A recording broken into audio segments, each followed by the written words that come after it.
GVMC 72వ ward పాత కర్ణవాణిపాలెంలో వించేసి ఉన్న పురాతన రామాలయంలో సీతారాముల కళ్యాణం రమణీయంగా జరిగింది.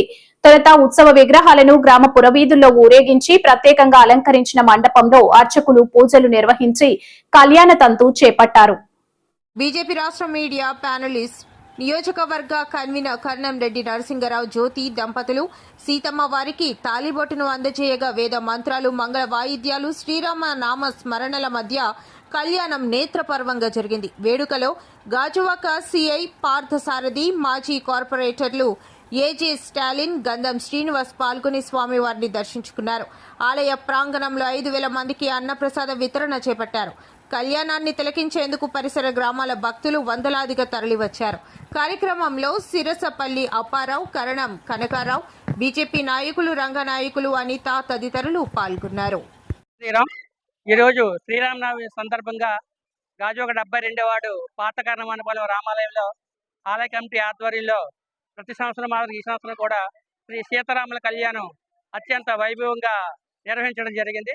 ఈ కళ్యాణంలో మా దంపతులు గత 15 సంవత్సరాలుగా ఈ కళ్యాణంలో పీటలపై కూర్చొని శ్రీ సీతారాముల కళ్యాణంలో పాల్గొంటున్నాం. అదేవిధంగా గ్రామ కమిటీ పెద్దలు, ఆలయ కమిటీ చైర్మన్ సిరసపల్లి అప్పారావు గారు, సోదరులు కర్ణం కనకారావు గారు, మిగతా కమిటీ సభ్యులంతా కూడా ఈ కార్యక్రమంలో పాల్గొనడం జరిగింది. మరి శ్రీరామచంద్రమూర్తి కోసం మనందరికీ తెలుసు, ఒక మంచి కొడుకుగా, ఒక మంచి భర్తగా, ఒక మంచి ప్రజా సేవకుడిగా సుపరిపాలన అందించినటువంటి మహనీయుడు. తండ్రి మాట జవదాటకుండా అడవులకు సైతం 14 ఏళ్ళు వనవాసం వెళ్ళిన మహానుభావుడు.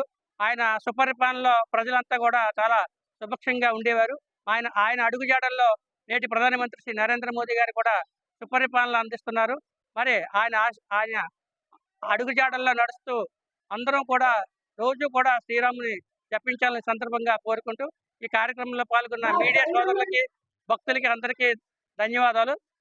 ప్రతి సంవత్సరం కూడా ఈ పూజా కార్యక్రమంలో ఈ ప్రాంతంలో ఉన్నటువంటి సుమారు 5,000 మంది భక్తులు ఉదయం 5 గంటల నుంచే, ఉదయాన్నే 5 గంటలకే వేద పండితులు శ్రీ రవికుమార్ శర్మ గారి ఆధ్వర్యంలో పంచామృతాలతో అభిషేకం, అదేవిధంగా దర్శనాలు ప్రారంభమవుతాయి. మధ్యాహ్నం 12 గంటల వరకు కళ్యాణం అవుతుంది. అన్న సమారాధనకు కూడా 5,000 మంది భక్తులు పైగా వస్తారు. 100 సంవత్సరాల నుంచి కూడా పురాతనమైన ఆలయం కాబట్టి ఇక్కడికి సనాతన ధర్మాన్ని, మరి హిందూ ధర్మంలో ప్రతి ఒక్కరు కూడా జై శ్రీరామ్ అంటే ఈ కార్యక్రమంలో పాల్గొన్న ప్రతి ఒక్కరికి పేరు పేరున ధన్యవాదాలు తెలియజేస్తాను.